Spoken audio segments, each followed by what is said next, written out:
The short trading week has been underway.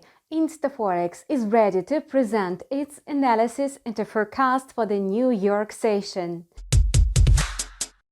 As expected, sentiment on Wall Street turned sour on Friday, though the benchmark indexes closed with minor gains. The Dow Jones closed 199 points up or gained 0.59%. The Nasdaq logged a 0.01% uptick and the S&P grew 0.48% to close at 3,965 points. The New York pre-market looks gloomy. The benchmark stock index is traded in the red. The S&P500 is expected to trade in the intraday corridor between 3,870 and 3,970 points. The stock index is closed with modest gains on Friday, though they traded mainly in the red for the whole week. Investors dispelled hopes for the less hawkish US Fed. As a result, the Dow Jones closed last week almost flat. The S&P shed about 0.8% for the week. The Nasdaq tumbled 1.8%, and the three indexes might escalate their fall this week. Global financial markets again signal risk aversion. The culprit for market pessimism is the COVID resurgence in China. Last week, Beijing made cautious moves to relax coronavirus restrictions.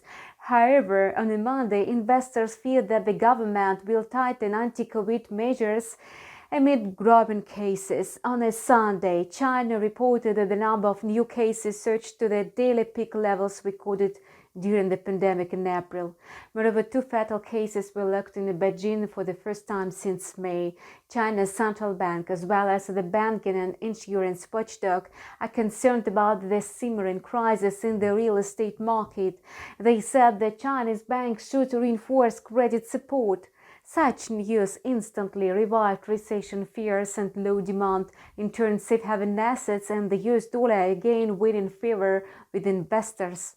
Shares of China's companies traded in the US, including JD.com and Alibaba Group, dropped by almost 5% and 2% respectively in the pre-market. Wall Street is also hurt by the Fed's policymakers. First, they dropped hints that the central bank could ease the pace of further rate hikes following softer than expected inflation data. However, later on, Fed's representatives came up with the hawkish remarks. James Bullard was the most hawkish, saying that the ultimate funds rate could be raised to 5 or even 7% in the combat against high inflation. This week, the market is alert to the series of comments from Fed's representatives. The highlight of the week will be the Fed's minutes of the last policy meeting, which are due on Wednesday. This week, consumer activity in the United States will be tested by Black Friday. Amid recession fears, market participants are braced for November 25, when retailers will launch pre-Christmas sales. Runaway inflation and the higher borrowing costs might challenge purchasing activity and provide a true picture of a consumer sentiment. Shares of the companies with a mega capitalization such as Apple, Tesla, Microsoft, Amazon, and Meta went down in the New York pre-market. Meanwhile, the US dollar is benefiting from a bad news. Its index opened with a confident growth today, having gained 0.8% intraday. It's now trading at 107.70. The greenback is likely to assert its strength as a safe haven asset. The intraday corridor for the US dollar index is seen between 107.30 and 108.20. The greenback is gaining ground across the board because Beijing has to reimpose restrictions due to growing COVID rates. Besides, Fed's policymakers gave the US dollar a helping hand. As for the economic calendar, the markets await the Fed's minutes, consumer sentiments away durable goods orders and the new home sales in the United States. The USD CAD pair is trading higher amid the firm greenback. The loonie might incur losses on Monday. Having grown 0.4%, the currency pair is trading now at 1.3438, with the intraday CAD between 1.3390 and 1.3520. The Canadian dollar weakened to an 8-month low against the greenback because foreign oil prices are painful to the commodity reliant loonie.